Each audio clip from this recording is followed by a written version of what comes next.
Ünsüz kaldı.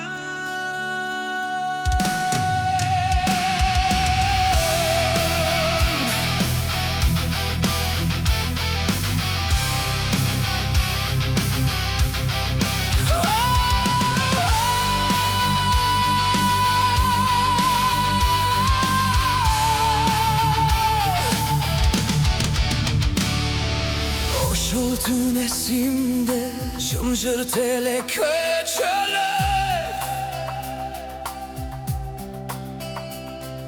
Közdüğümde jasper aytal bağan sözdür kör Korumdan karmadın jılmaynında ün çok pay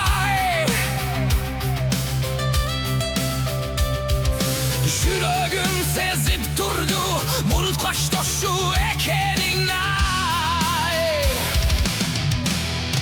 Oşanda Barına itpay kaldım ben Seni çok utup aldım ben Bir köz irmen bir ömürge tete buldum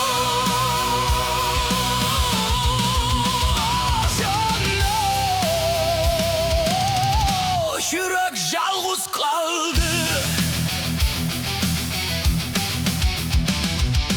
Damat konuda sen yoksun Üyümüzde aklın yok Keçe ana güzellik Bugün men yalnız yolduk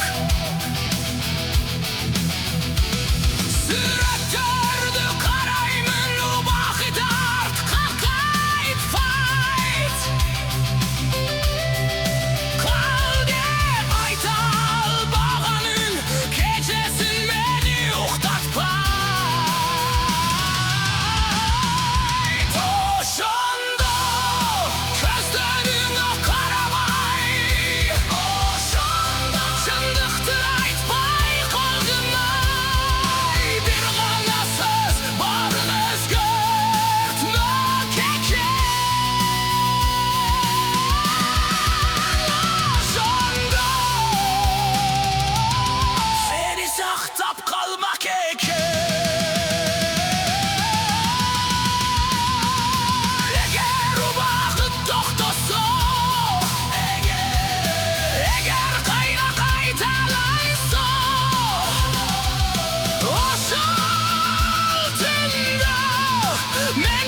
Hoşultun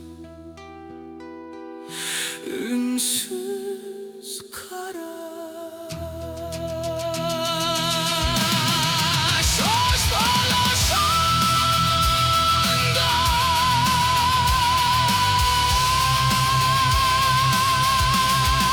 Yürek tıkıldı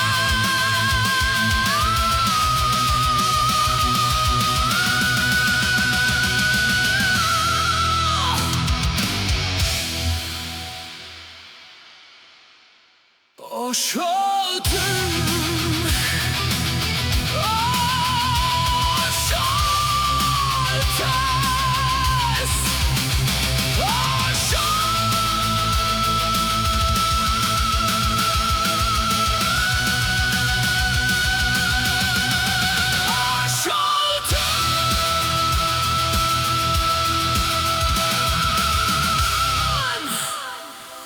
Yeah!